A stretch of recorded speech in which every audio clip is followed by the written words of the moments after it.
officially now very welcome to this hour where we talk a little bit about mental health and habits and mindfulness. But before I start talking a little bit and maybe also talking to you and having dialogue, whatever we will see, we start with the first exercise to really arrive here, also for the ones who just jumped in. And this is called check-in. And it means we first check in with ourselves. So if you like, you can step a little back from your computer again, because you have a lot of Zoom time, I guess, during the whole day. Even you can turn around. Maybe you have something like a window where you can look outside or feel the light on your face. And just find your seat really consciously. We just seated mostly the whole day, but find a conscious seat is like different. So find your seat very consciously. Close your eyes if you like. And welcome to the ones who are just coming in. Just check in with us.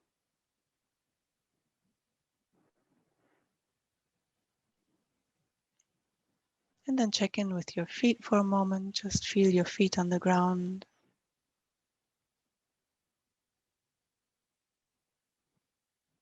And your legs. We often hold a lot of tension in our legs. Just let go tension for a moment.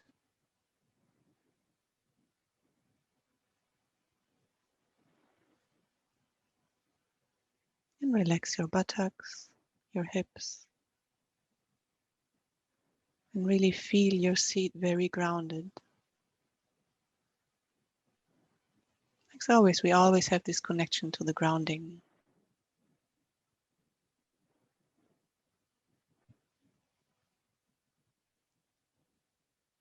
And then feel your hands, your arms.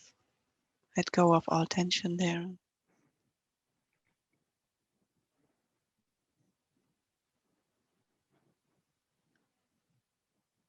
And relax your shoulders,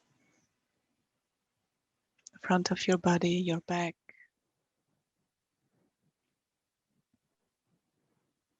And your head.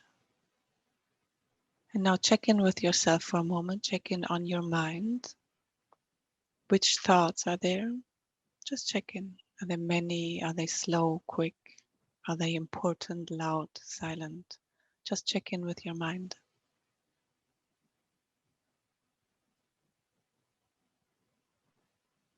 And don't follow thoughts. Just check in what's there.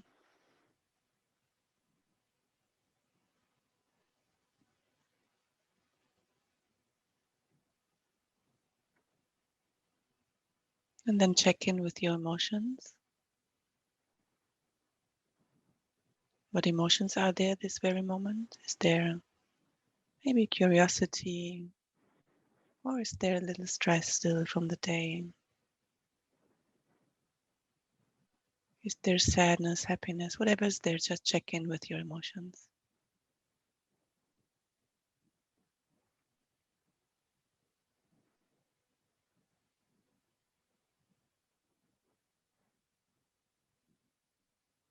And then check in with your body. How does my body feel this very moment? Is that like tiredness maybe? Or energy? Is it aching? Is there tension? Just check in on it.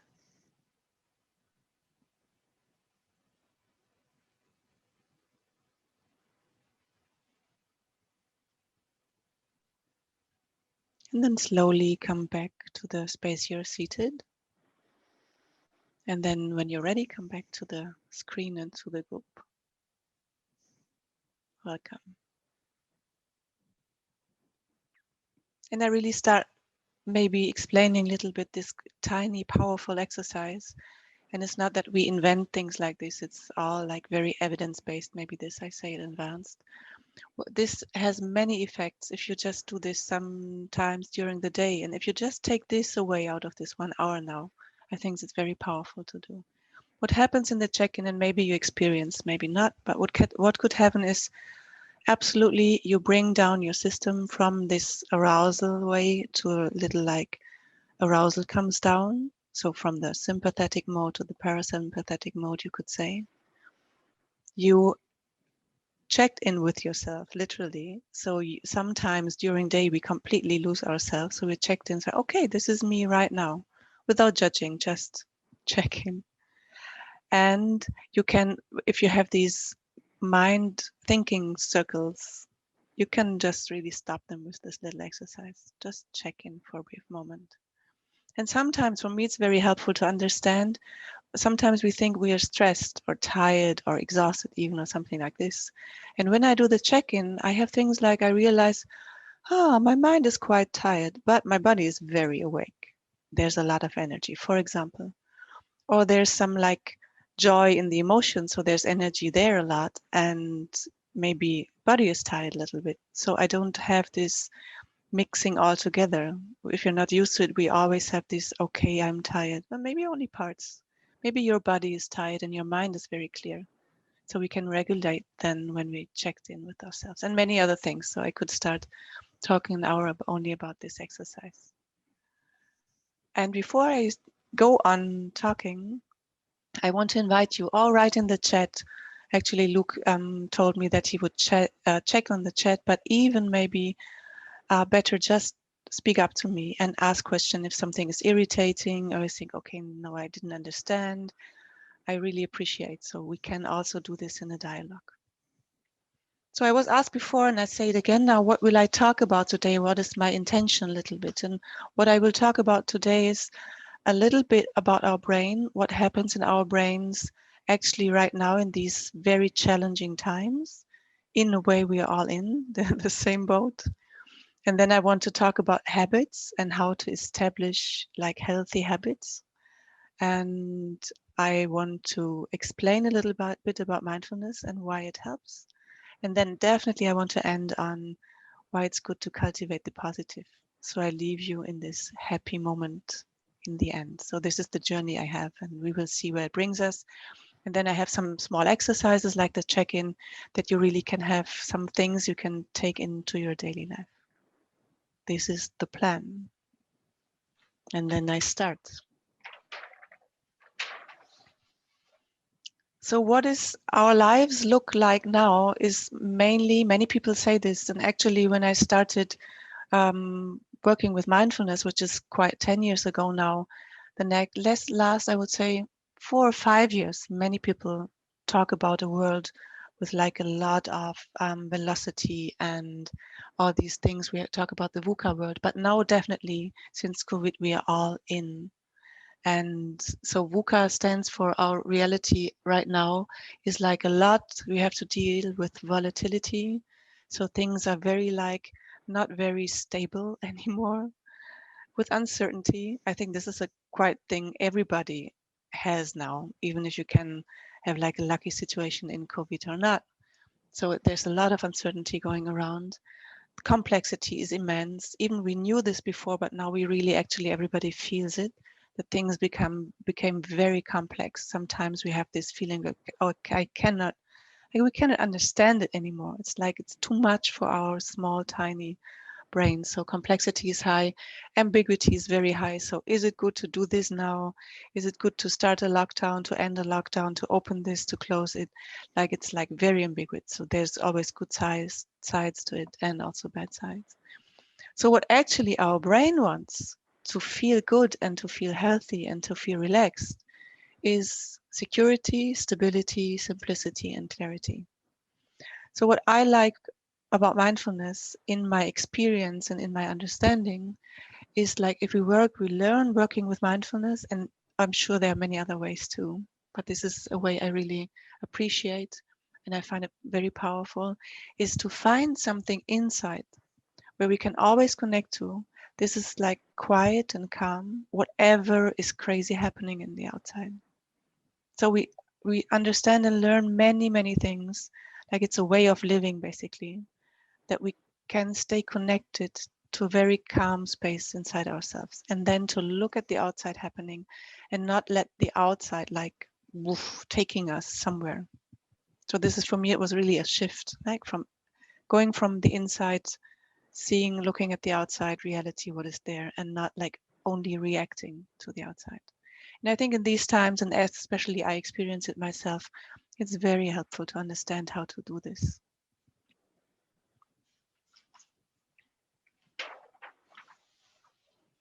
So if we have a short look at our brain, it's like we have these very basically um, two modes we can be in our brain. There's a threat mode when too many things are happening, and there's a growth mode when we have this kind of, okay, everything is fine and I can grow and understand and learn.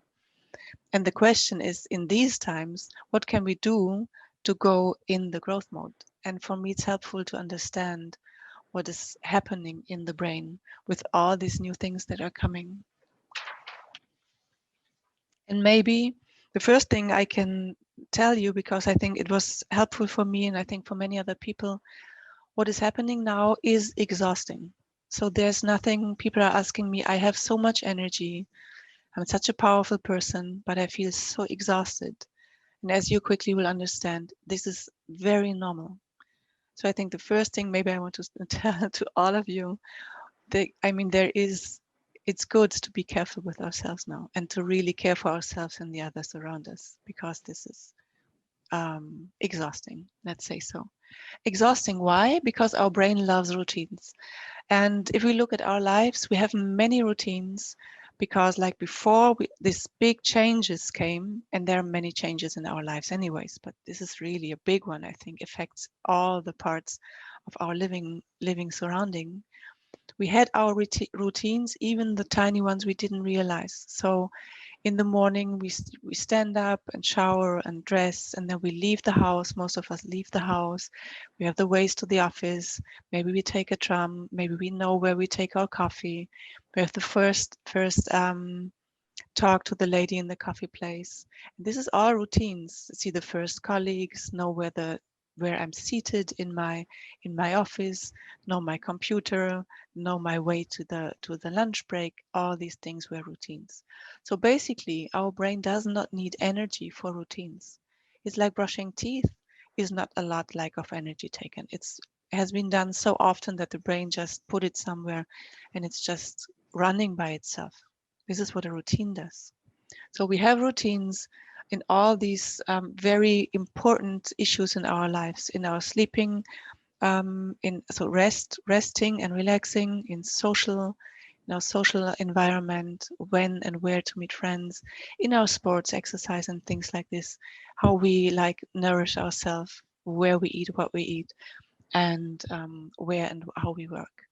And this is all like upside down, and then it went upside down again. So you go to home office, you come back from home office, so it never stays a routine. So the first thing that was very important to understand for us is like to establish routines as quick as possible. So establish good routines in your daily life as quick as possible, that you don't have this like every morning effort of your brain to think about what do I and how do I do it today. And what happened with many people, as this is so causing so much anxiety and insecurity in ourselves, many people just jumped to the computer and opened the computer and just reacted on the emails there as like, because it gave them some safe space. So we have people now in coachings that tell us, okay, we don't even take a shower in the mornings anymore, because we just jump to the computer and then we have one meeting after another in a row till 7 o'clock in the evening. Also, this after time becomes a routine. So, but obviously not a healthy one. So I think the routine issue is something we can be very aware of these times and really look how we establish new habits and which routines or habits we establish that is good for us. So routine, if we have a routine, little energy consumption for the brain, and we can do more things we obviously have to go do. And the other thing was in this, be kind to yourself. It is exhausting. And maybe kind to your colleagues and to your teams. We have teams, like if we do team workshops now, an hour is only acknowledgement to that it's exhausting. It's not crying and but it's just acknowledgement. Okay, it's a lot for all of us. And this already helps. And so we try to establish like new routines in teams which are good for them and healthy. So there's some more to understand about routines.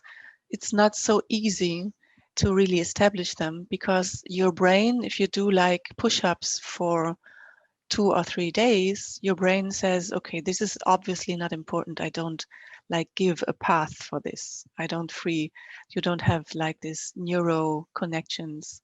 I just don't give them. So you have to do things if you want to train them 21 days in a row. So if you do push-ups 20, let's say, every day for 21 days in a row, then it starts to become a routine. So then your brain does not need this energy anymore to, okay, do I do it? Don't I do it? Maybe not today, maybe better tomorrow. These things all, it's all because we don't have routines already. We don't have this, do I do it? Don't I do it with the brushing teeth in the morning? This is because it's just running. So, and if you're doing like jogging for years already, you don't have this anymore. It's a routine. Things become routines. So it's like good to have and establish new healthy routines, let's say, and also regeneration routines we have to establish. I can say something to this. And this little drawing down here, you actually don't see it. There's a little drawing down here I did with a lot of effort, as you see. It's a very tiny drawing to understand the neuroplasticity. What I like about this idea is like in our brain, you can think you have your routine, like your way to the office, maybe, and this is like a highway in your brain. So it really goes easily this way. And then you tell your brain, okay, now I don't go to the office. I just go from the bathroom to my other room and I sit in front of the computer and I do this every day now. So this is gonna become a new routine. New routines always are little tiny, tiny little, let's say, like the little paths in the woods or something. And you have to walk and walk them and walk them again and walk them again. This is called neuroplasticity. And then it will be a highway somewhere. Not after 21 days a highway, then it's quite a good path, but it's definitely after 3 months, you have it a highway there. And the older routines are, the more highway you have. We all know if we smoke like for 20 years, if we are used to bad things, bad routines and habits we have, we want to change them. It's not that easy because our brain likes to go the highway. And it does not distinguish between is it a healthy routine or an unhealthy routine. So also this is maybe something interesting. And maybe also interesting to understand in this, as the brain does not distinct between the good and the bad ones. Also in these times, many of us build new routines, but not really healthy ones. So as exhaustion or anxiety is so high, however you call it in your lives, and it's not for everybody, like nothing is for everybody. There are also people, they have a very good time now because it's different for them. But if you're like in kind of a very stressed mode, then we build up routines like maybe, for example, sitting there in the evening and watching Netflix, which obviously Netflix is like the company we would love to have now because numbers really go high with it. And so also if we like get used to it, to do this every evening, like 8 o'clock, zack, Netflix, because we think it's kind of relaxing. It's not, but we think so. Then also this becomes a routine after 21 days. So maybe you can go through your life now and try to look a little bit, is this good to establish what I've established now? Because it's hard to break afterwards. Or just, do I do at least 2 days a week, something different? Walking around outside, spring is coming, or whatever. So I just give you some examples. It's not like rigid thing, just to understand. Everything we do many times is gonna be a routine. So, and they're good and bad ones. And I think in these stressy times, it's good to have many good routines. And I even saw myself, because many people, and even me, because I'm a very happy and positive person, and even me after like some time, sometimes I understood, so, whoa, there's not a lot happiness and easiness around right now. Many people are talking about COVID a lot and about negative things a lot. And so I established a positivity routine for myself. And this sounds maybe a little weird. And maybe 2 years ago, I would have said, come on. But I would say, yes, the discipline also for this easiness and happiness and lightness is also good as a habit. So I have this habit, music at 7 o'clock, whatever happens, and dancing. So it's good. I feel better afterwards. So maybe you can also give a thought to this idea. And I give you a kind of model, the routine loop, that is also was very helpful for me to understand how or what is the most successful way to establish a routine or to change a bad habit or bad routine in our lives. And this is a nice one, I think. So in this loop, I have always, with a routine, you have a trigger. Let's say my trigger was 7 o'clock, my time, PM, always, okay, 7 o'clock, I have this evening cigarette. I don't smoke, but there's this trigger, one cigarette in the evening, it comes at 7 o'clock. So there's the trigger always, let's say with me it's 7 o'clock. Then there's always the habit.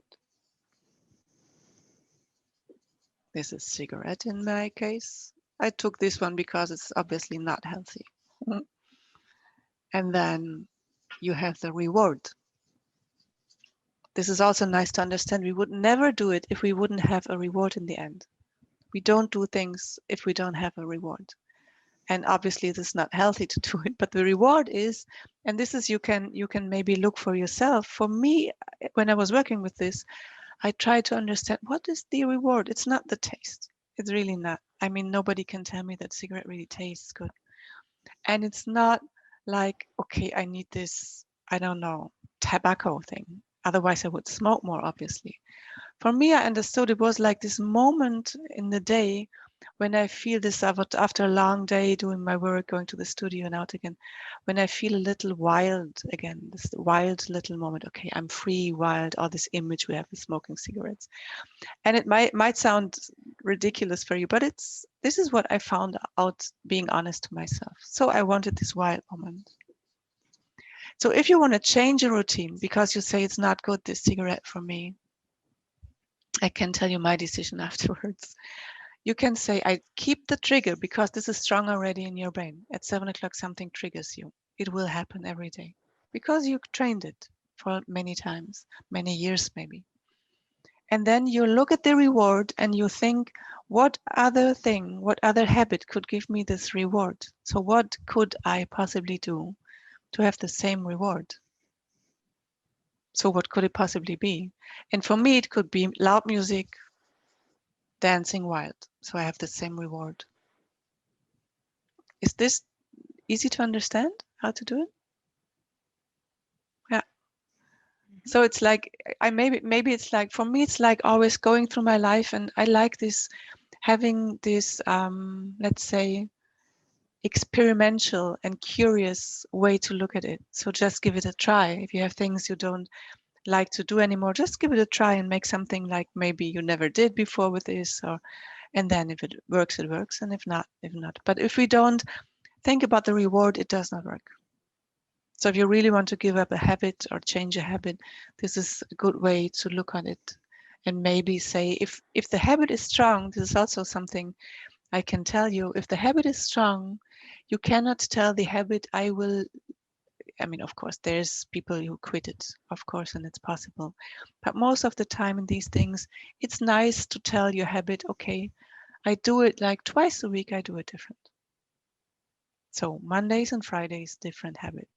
And the rest you can stay. Something like that. It works for me at least.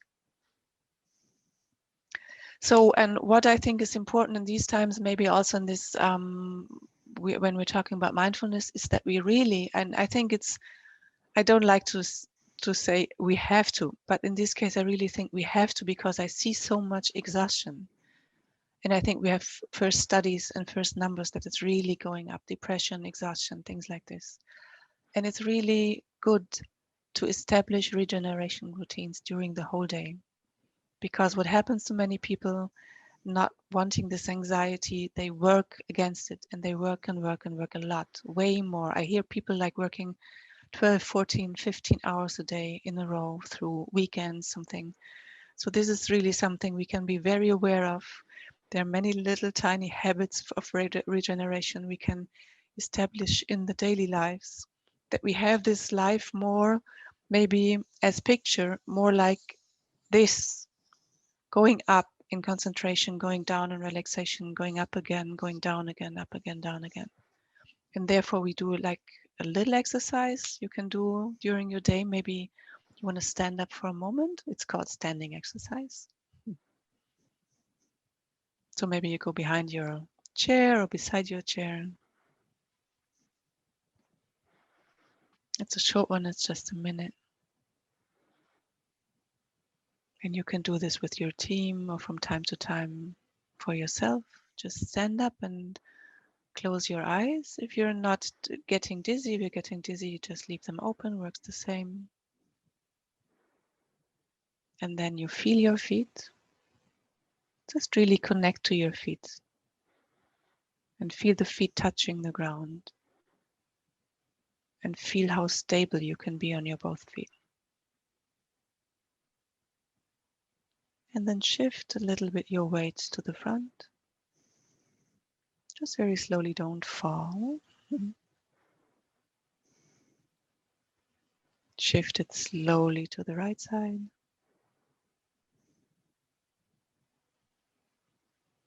Shift to the back of your feet.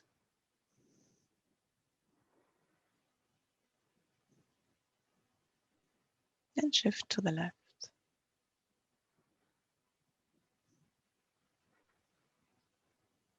And back to the middle again.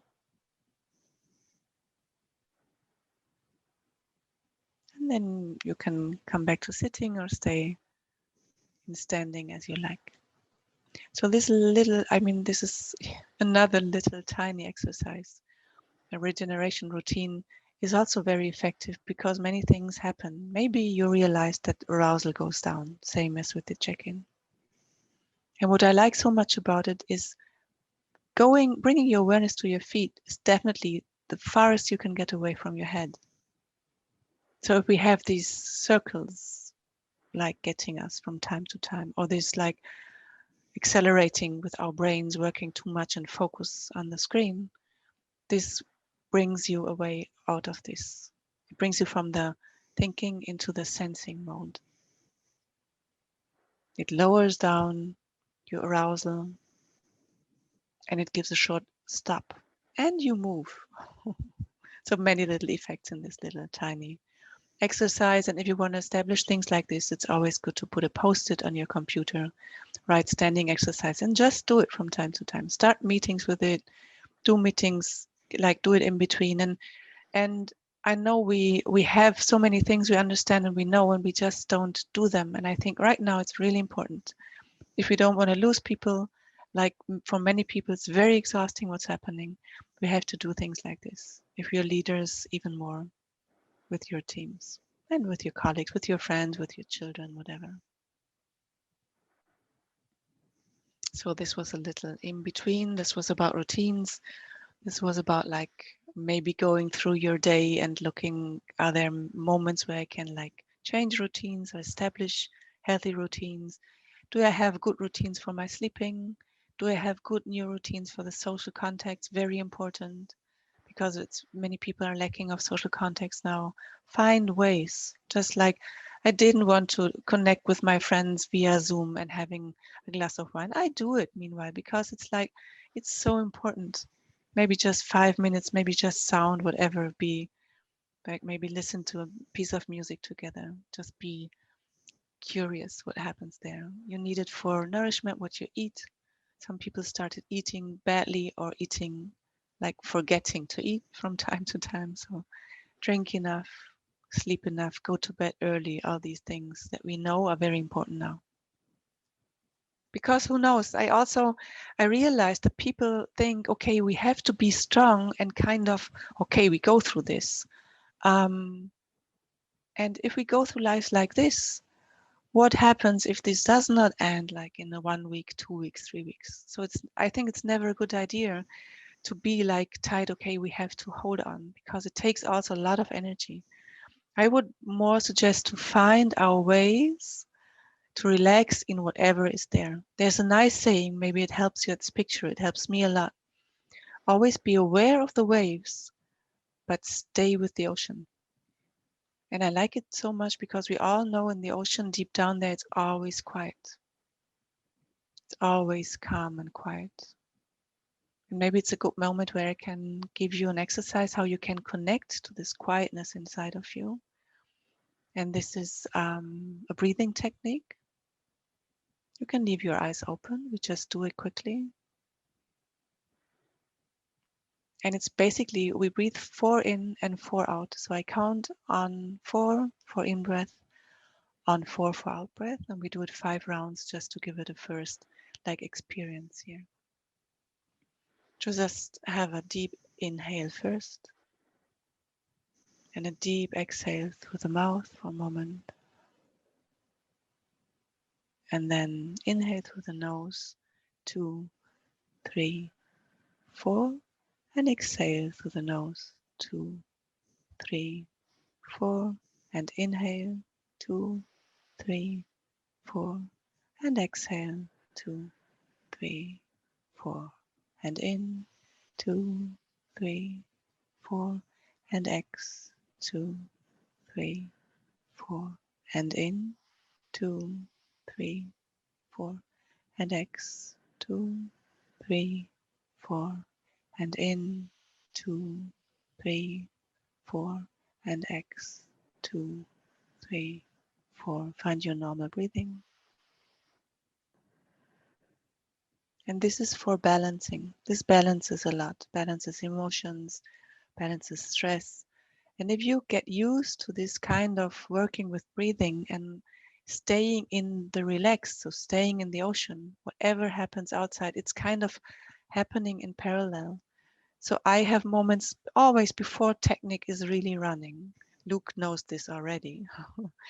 I have like, it's stressful for me because like I don't want people sitting there waiting and I'm not like showing up. So there's always this stress, but knowing how to keep my breathing in this regular mode, it never affects me that much. So I feel the stress, I feel this moment of, okay, I hope it works, but it does not affect my, like, let's say, my inner system that much. So I can start very calmly and I can work with you in a calm way because I stayed connected to breathing, breathing, breathing. So actually it couldn't grab on me. So this is also very powerful and it comes with exercise, of course. I do this for years already.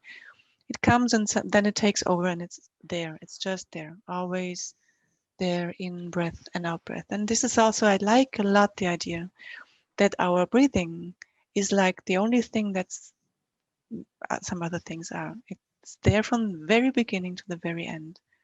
So we always can get a hold of our breathing. And there are many strong things we can do with breathing. So this was the 4 in, 4 out exercise. We're standing, check in, 4 in and 4 out.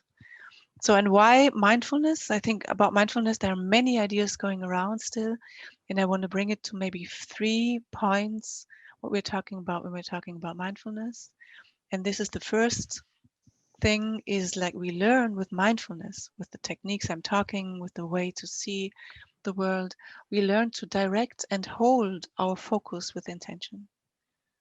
So what normally happens with our focus is like whatever is like triggering us from outside, like telephone ringing, there's a pling with an email, colleague is coming in, usually the attention just whoop goes there. And attention or focus is weak these days. So it just tends to just go off and off and off very easily. And then there's the mobile and then there's this and there. And what we learn is really to make this muscle stronger, to make kind of the focus muscle stronger. So that I basically decide, because it will always be like this, because it's evolutionary, that if somebody comes in the room now, I will have the awareness that there's somebody coming in. And this is important because if somebody's coming in telling me there's fire outside, maybe it's better not to be focused and stay with you. So it's good that we have it, but to have the decision if I go there or not, this is also a very good thing we can train. So it's just that it's not getting so weak. We just can stay focused, and this is getting stronger and stronger if you train mindfulness in different ways. And maybe for focus, I also realized some other things that there's so many times, maybe all of us, at least I, if I'm not very conscious, my hand just goes to my phone. I don't do this, my hand goes there. So this happens so quick. Whatever is like triggering us, there's always, we have this, by all these plings and plops that are happening, our brain has this little dopamine rewarding mode. Zack, maybe somebody wants something. Zack, maybe something important is happening. It's like chocolate always laying there. And if we kind of don't want to feel what's actually happening in our reality, or in the minute we pause, it's just very seductive also to go there. So it needs, from different side, it needs the focus, and it needs the understanding that it quite needs awareness to resist this impulse. Also automatism, habit, whatever. So this is the first one. The second one is that we learn how to be present this very moment and synchronized really with mind, emotion, and body. This is what we did the check-in for. And to be synchronized is very good. Also, it's healthy anyway. And it's good because usually in these working days now, we are not synchronized because we go in our minds and really work with our minds and forget about emotion and body. And if we forget about emotion and body, emotion like is working on us anyway. Emotions are so powerful. So it's always good to be checked in with the emotions. What we tend to do, for example, if there's a lot of anxiety now around these days because we don't know how it's going on, and maybe people have also really big issues with their, like, will I survive? Will my like coffee shop still be open? It's quite strong issues. And then it's maybe not so easy to stay connected to these emotions because they actually don't feel good. With mindfulness, you can learn to just be there with whatever is. So if there's sadness, if there's anxiety, we learn to just, okay, this is sadness now. Okay. There's anxiety now, and be checked in, be synchronized, because not being synchronized needs a lot of energy. We need a lot of energy to hold back emotions, to push them away, to just press them away and not to be in contact with them. It really brings us far away from ourselves. And then other issues, we could talk about a lot about this, because then body starts screaming, you have headache, you have shoulders, neck, stomach, whatever. We all know this. And this is why I like it a lot, to learn and understand how can I stay tuned with myself, whatever is there. That does not mean that simultaneously I can do a good work. So being sad, for example, does not mean I have to be here and cry in front of you. But there's the quality of sadness with me while I'm talking to you, for example. Or if there's anger because something happened before, it's not like I would have like maybe a different body attitude or whatever, but I would be kind of connected, but it's not like, nor coming over me like a wave because I'm in self-regulation, nor do I have to press it down in a way. It's all costs too much energy.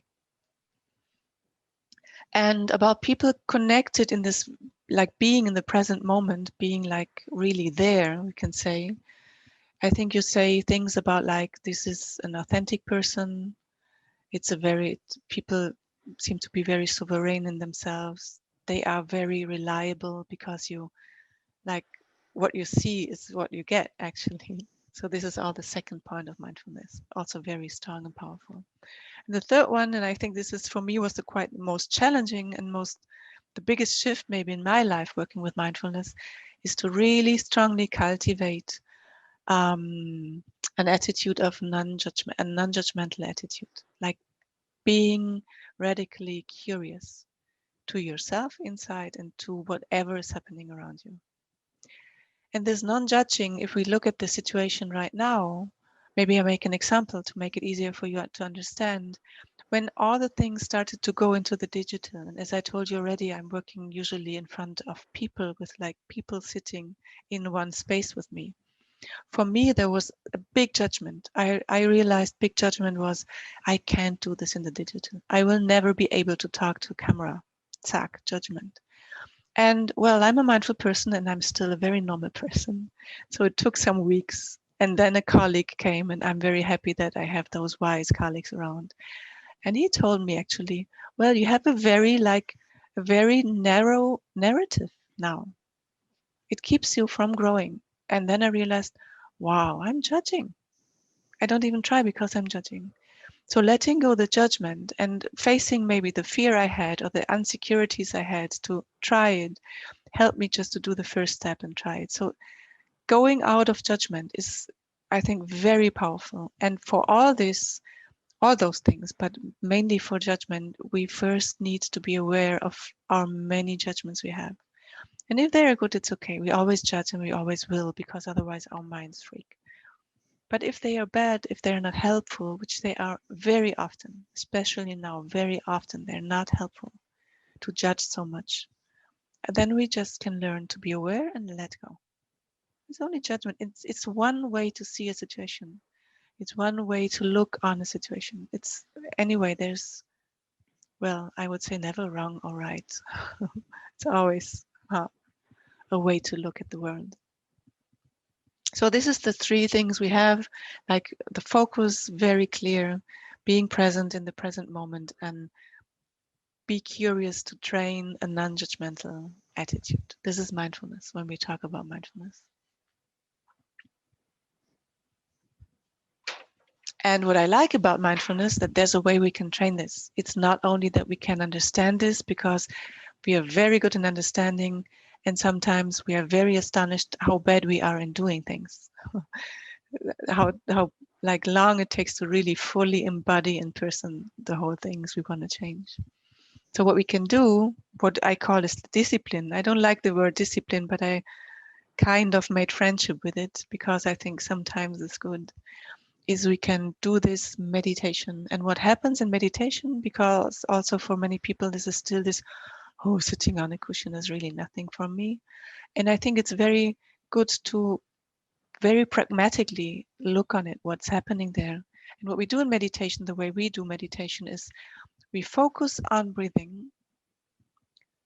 And there's always a stimulus coming all from outside, some sounds you hear, or some pling from your mobile or from an email.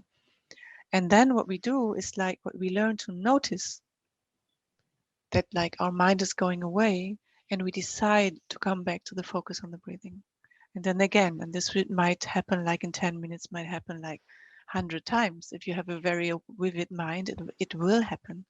And it will happen again and again. And it's not about, meditation is not about not thinking. It's a big misunderstanding.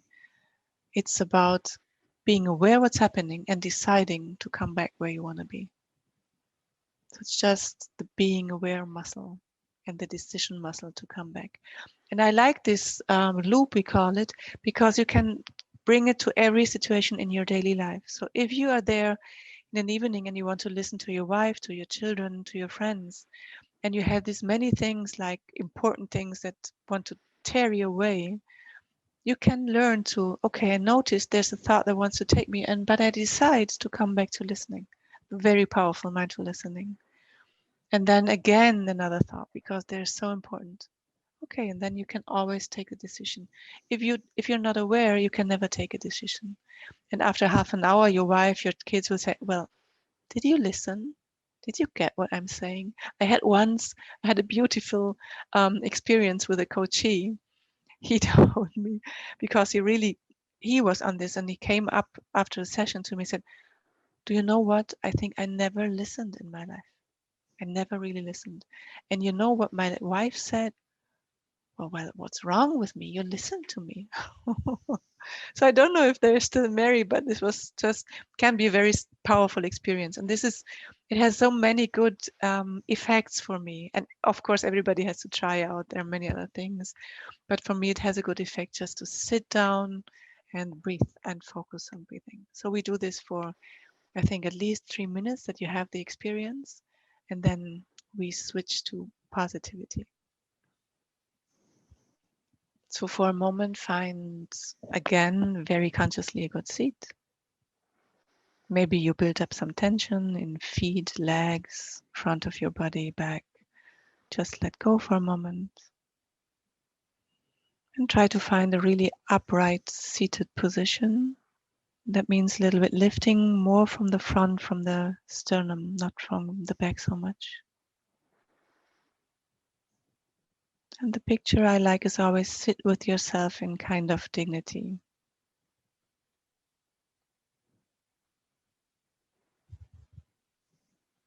And then close your eyes and bring your awareness to your breathing. And maybe you want to observe your breathing at your nose. So the warm air breathing out and the cold air breathing in. So maybe you always want to come back to this sensation. Warm breathing out, cold breathing in. Or you always come back with your awareness to your chest region. It's always like lifting up a little bit with your in-breath and coming down back with your out-breath. Or same with your belly region. So you just make a decision where you want to watch your breathing and just go there for a minute.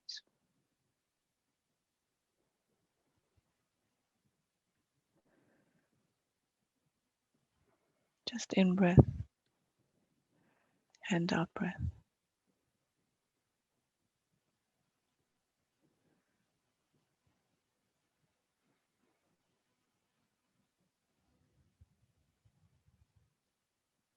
And whatever thoughts are coming, or maybe sounds, just come back to breathing. There's nothing to do, nothing to plan now. Just stay with your breathing.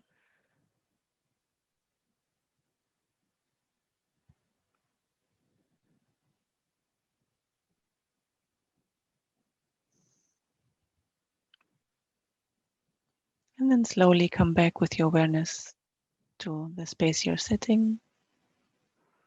Open your eyes when you're ready. If you like, stay with your breathing. Maybe you can start doing this in parallel. Just experiment with it and come back. So we just did it very briefly because we have short time. And just for some numbers, if you want to really establish it, and if you want to go with the science, there's evidence-based to doing this 5 times a week for 10 minutes. After 3 months, you can really see changes in the brains.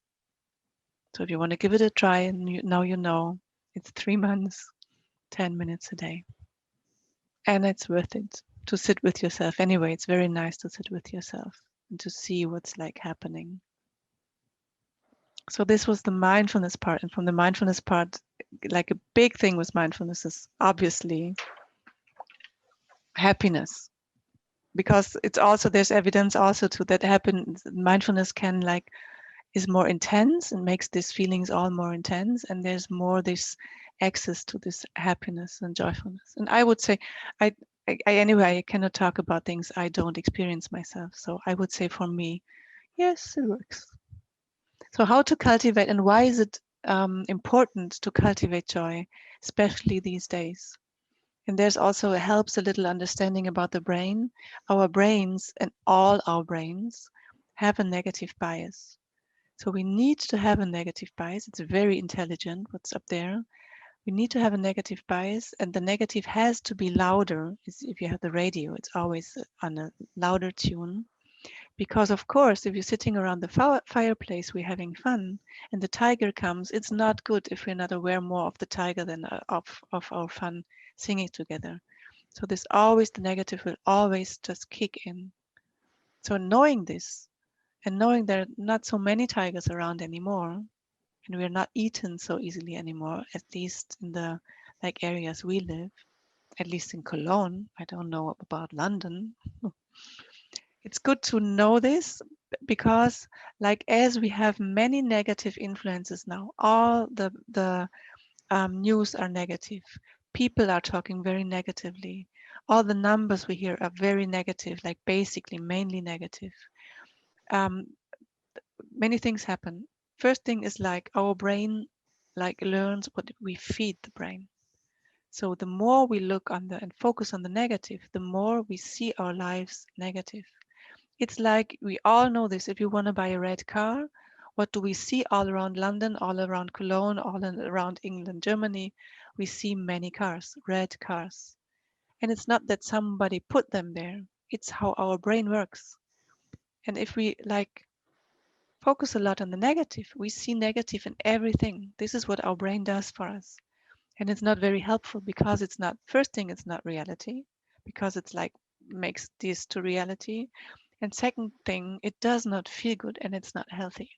Because if you see this does, like with many people, it did the last weeks like this. And with many people in coaching or in training, we say, stop watching news. And if you want to maybe have my example, which is on an extreme side, maybe I don't watch news anymore because anyway, I don't need the news for my work.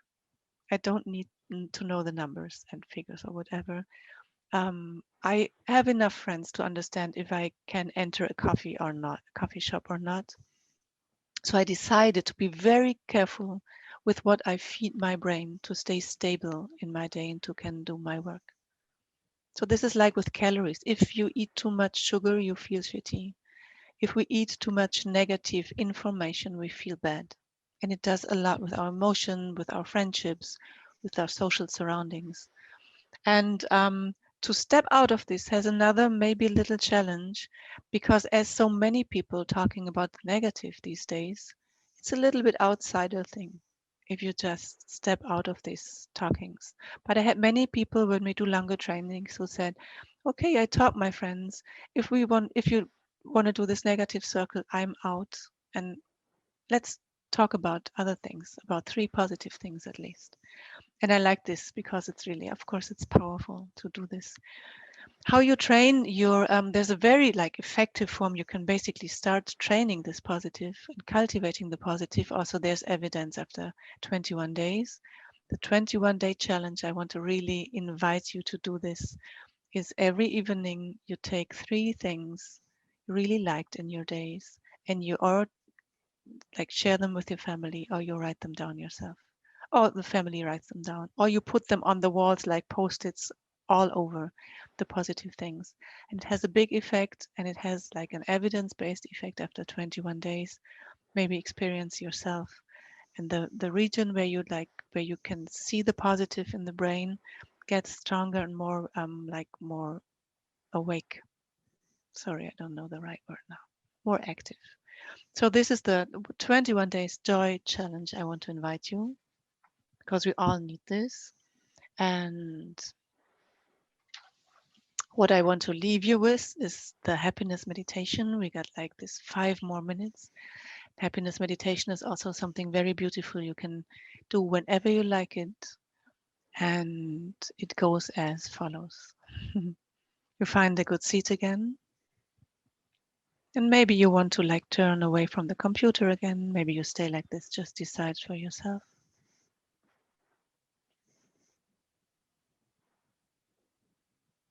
And again, check if you're really comfortably seated. And then close your eyes. Bring your awareness within. And then think about a very happy moment you had in your life. Just make it a strong one, like with your kids, your partners, yourself in nature. Just look for a moment. Just maybe you need some seconds, something will come up. Or with your dog, with your work, whatever. Just a strong moment in a concert. And if you have your moment, just imagine this very moment and let it grow in your imagination. And really see what your eyes can see. Are there many people? Is there nature? Do you see the sand or the ocean, the trees, the mountains? A person? What do your eyes see? And just be very precise.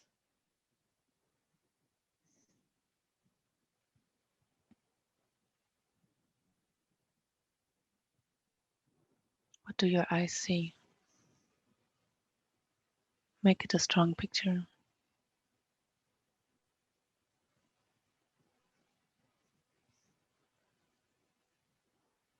And then what can your ears hear? What sounds are there? Is there a voice you hear or sounds of nature?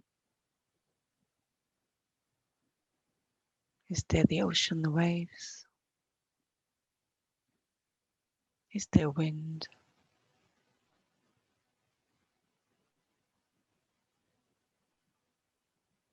What do your ears hear?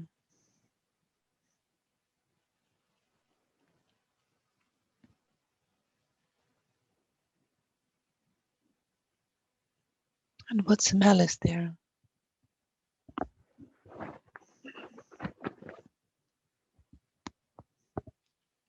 What can you smell?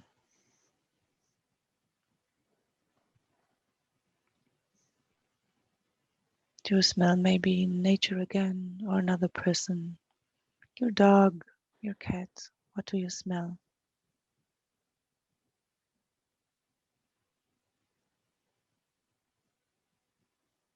And stick to the image.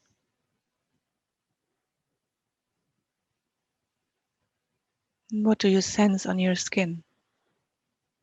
Is it like cold, warm? Is there touch on your skin? Do you feel the warmth of the sun? The warm sand under your feet? What can you feel on your skin? What sensations are there? Is there hugging, embrace? What do you feel?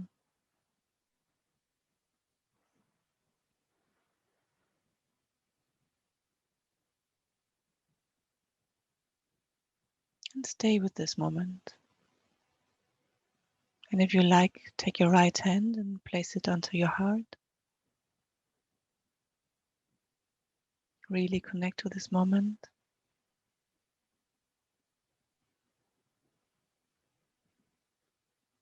And take a deep inhale into your hand. A deep exhale into your happy heart. Do it 2 times in your own rhythm.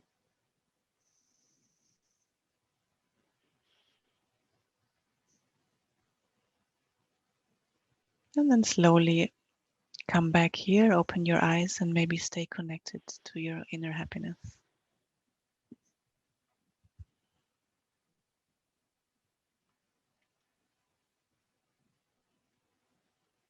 So thank you very much